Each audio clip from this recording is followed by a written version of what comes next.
Hey guys, I'm going to do a quick video on pricing here. So here we go. I'm looking at a property I have. It's a 2-bedroom, 1.5 bath in Lower East Side of Manhattan. And I'm a little bit worried because this apartment, we're now at March 12th today, and it's empty all to the end of March and maybe through April and May. I'm like, okay, am I overpricing? What's going on? So I did what I call a market scan. You guys have seen this before. I go into Airbnb and I look and see, okay, let's say for April 24th to 29th, end of April, you know, for my comparable types of property for downtown Manhattan, right, for Tire Place, 2 bedrooms and up, and then I started using this. This is how I use this now to kind of figure out how many homes, what's the supply in the market. So you can see I'm up to 375, and there's only 24 apartments all of downtown Manhattan for these dates. And if you look where mine is, mine shows up number 3, and it's right, in line with the right pricing. So these 2 apartments are 2 bedroom, 1 bath, 2 bedroom, 1 bath. Lots of reviews, nice looking apartments, similar to mine. This was maybe a little bit bigger than mine. So I guess I'm sure this one will get booked before mine does. It's bigger. But there you go. So now you're looking, okay, at least now I know there's only 24 homes. So there's not a big supply. And that's, over a month away. So these are probably all going to get booked. Think about it. Look at the kind of the way that New York gets booked. 24 homes is nothing. You think about how many people come to New York, especially during this season. These are all going to get booked for sure. So that lets me know that I'm in the right price range, and I might even be able to increase my price here. Because I'm seeing these for $320. This thing is no better than mine, and they're charging $320, so I could probably jump mine to $350, honestly, at least for a few weeks and see if it gets booked. And if not, then I can bring it back down to $320, $330. But at $299, I'm probably underpricing for other properties in the area. So that gives me some information, and I can do different weeks too. I can go to the 10th to the 15th, because I can say, oh, well, later in April, the prices go up later you get. What about April 10th? Well, during this period, there's only 33 homes. There's not that many more. And it looks like the prices are a little bit lower, but not too much lower. And there I am popping up top 5 again, which is good to know. 20 reviews, perfect.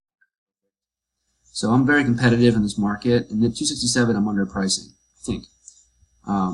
It's a month away, so it's far enough away where I can test a little bit higher price when you go to $299, but not so far away where I want to, throw it at $350 and see if I get lucky and get a booking, because it's only a month away. So we want to add a month. I start thinking to myself, okay, a month away, let's put our price relatively high. Maybe put it at $299 if you look at the comparables. Remember, there's only 33, so if I jump the price, it's not that big of a deal. $299, $310, and then slowly, every couple of days, drop it down by like $5 and see where it gets booked at. Or every 4 days or something like that, drop it by $5, and then it'll get booked for sure. So you can also look at the total, because this is the per night cost. This does not include a cleaning fee. This does. So you can see the total is $1,677, $2,000. The total includes the cleaning fee. So you can see, because if someone puts like a $500 cleaning fee, but only $100 per night, it'll look low here, but then this will be the same. So that's one strategy people do. They put a high cleaning fee, and they put the nightly fee is low. Which I could probably try that too as a strategy. Alright guys, so I'm just gonna let you know here that that's what we're doing. We're gonna use this market information. Go back to this tab and see, where are we open? We're still open with 20 and 25th. Let's try that. Because remember, March is still a shoulder month, meaning it's not getting the peak season yet. So let's see if 20 and 25th prices are much lower or there's much bigger supply. 39 homes. There is a bigger supply. Prices definitely are lower. If you look at the rest of the people, this is mine too. 218 for this one. 208 reviews. This person knows what they're doing for sure. It's a nice apartment. Very nice apartment. And they're at 218. So we know, okay, this is a good example. Here. Okay. We see that one at 218.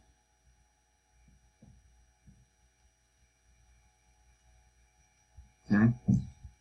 But the rest of them are still in the mid to high twos. So that guy's probably underpricing a little bit. This guy at 225, another nice apartment, big, cool, 162 reviews, 225. So, you know, to be safe, now this is only now 8 days away, right? So to be safe, we don't want to wait till the last minute. We want to keep our price probably where it's at, because, you know, this is maybe a little bit low. This can probably come up by a little bit. So if we go here, this would probably go to like 99. You want to get booked, right? But we don't want to be in the mid. We don't want to be competitive with all the other property. You know, there's 39 homes still, and that's only 8 days away. I don't know if they're gonna all these are gonna get booked in the next 8 days or not. But I do know that as long as we're in the lower half, you know, below like the mid 250, 266, 273, we don't want to be up there. It's too high, because then those people are going to be the last one probably to get booked versus some of these other ones that have better value in the low 200s. You know, this guy only has one review. He's in the mid 200s, you know, probably won't get it. This is high 200s, super host. So this is kind of like what we're thinking now. We want to be in this range, the low 200s. So we'll drop it down to 199 because, you know, we don't even want to be at the same price as, let's say, this guy, because remember, we don't really have a living room. This apartment, it's mine, doesn't have a living room. So I mean, a little couch, but doesn't really have a living room with a TV or anything like that. So we want to make sure we're priced lower than the people who do have a living room, because that is a thing people think about. So that's something we got to focus and look into, just kind of see our comparables, you know, see where we should be with our pricing. This property looks relatively similar to ours. No living room, a couple small bedrooms, decent looking apartment, nothing special. You know, they're probably not going to get booked. We want to get booked before them. So we want to focus on the major things, which are a number of reviews. You know, if they have a lot of reviews, and that's one good thing people like to look at for guests. Guests will pay a little bit more to have someone with a lot of reviews. Number of bedrooms, number of bathrooms. That's the most important thing, obviously. 2 bedrooms, 1 bath. That's all we want to look at. That's what we're comparable to. Okay. We want to look at obviously the price. We want to look at the quality of the apartment itself. Meaning, does the apartment have a living room? Is it pictures really nice? Is it got a lot of windows? Does it look comfortable? Does it look like somewhere you want to stay, basically? So you gotta think about your own apartments. This is mine. Looks okay, you know. Pictures aren't phenomenal. They're okay. Probably better. A little bit of reddish tint, you know. But it looks like, you know, you got a couch, table, you know, a couple windows. Looks like an okay place to stay. So that's why we want to be in the lower part, but not like too low either. So we'll jump to the 199. We think at the low 200s we're in the right place. We're competitive there in April. We might want to drop this down a little bit. You know, 50. That's still less than a month away. We've seen the comparables. Okay, so we know that we're relatively in the right place. Okay, so we might even want to look at some of these apartments here. Some of these people who have a lot more reviews. And copy their links and add their link to our comparables. So we can look at their prices and see kind of, hey, let's say in May, we're not sure if we should be priced at in May. We can look into their listing directly. We can, I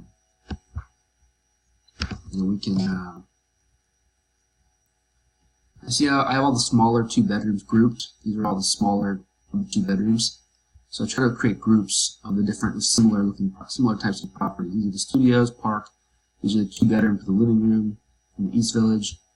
These are the 2 bedrooms with no living room in like the East Village, Lower East Side. These are the 2 bedrooms in the Upper West Side. These are the big 5 bedrooms. These are the 3 bedrooms with 2 bathrooms in the Lower East Side.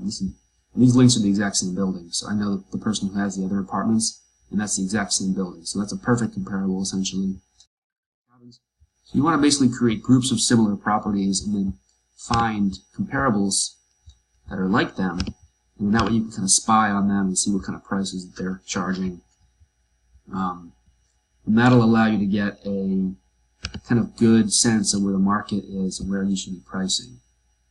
Okay, that along with what I showed you before, which was the looking at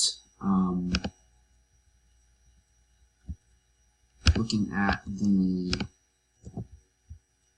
market itself, and you look at the supply and demand when you go into here, this, and then using, seeing how many apartments are left.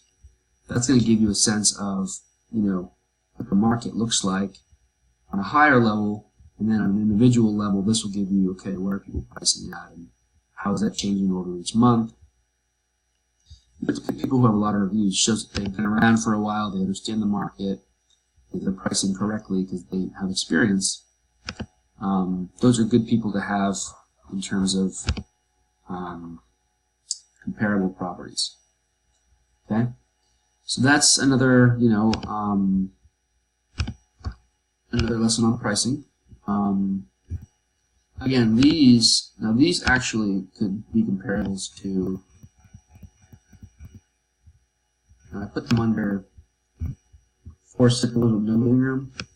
These last two actually should be like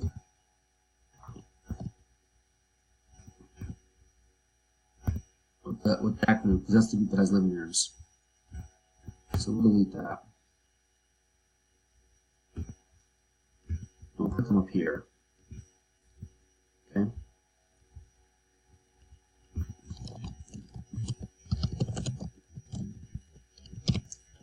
I'll maybe know that they're recent, because notice that some of the comparables I've gotten originally are no longer available. So it's good to check these once in a while. Sometimes people's apartments get kicked off, or they're no longer hosting, they're no longer valid. So you kind of keep an eye on these once in a while and just kind of see, all right, which ones are there, which ones are there, and keep little notes. This one I said seems very comparable. Let's see if he's still alive.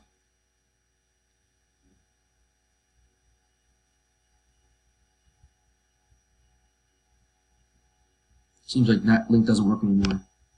So we'll delete that one, for example. Okay.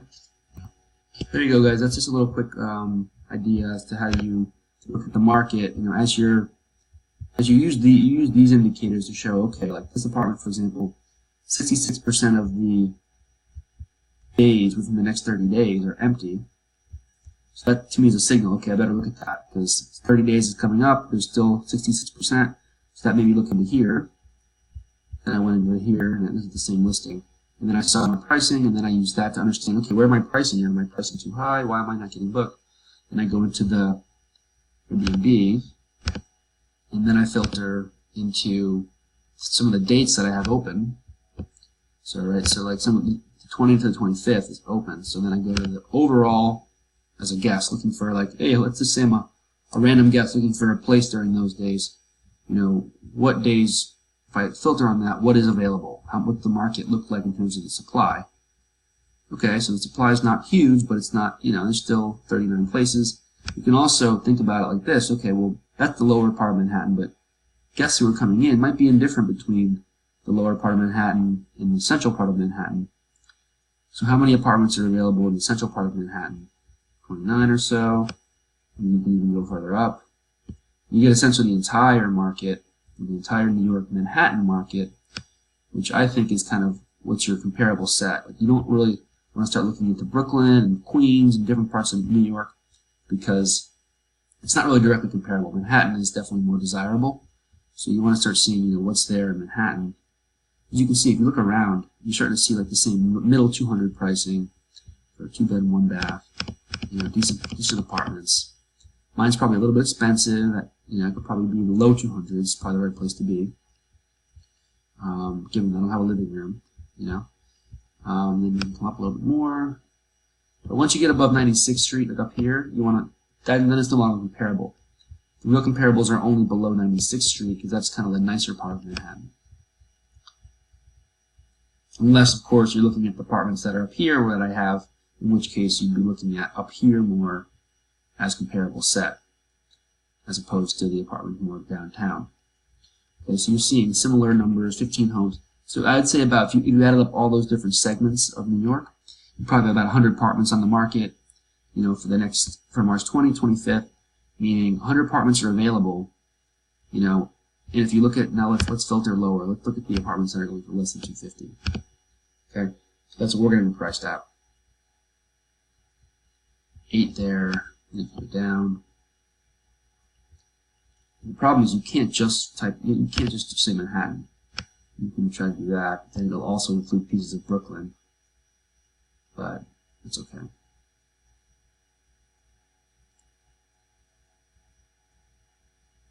$21. It's also interesting to see where you pop up, like where your listing pops up.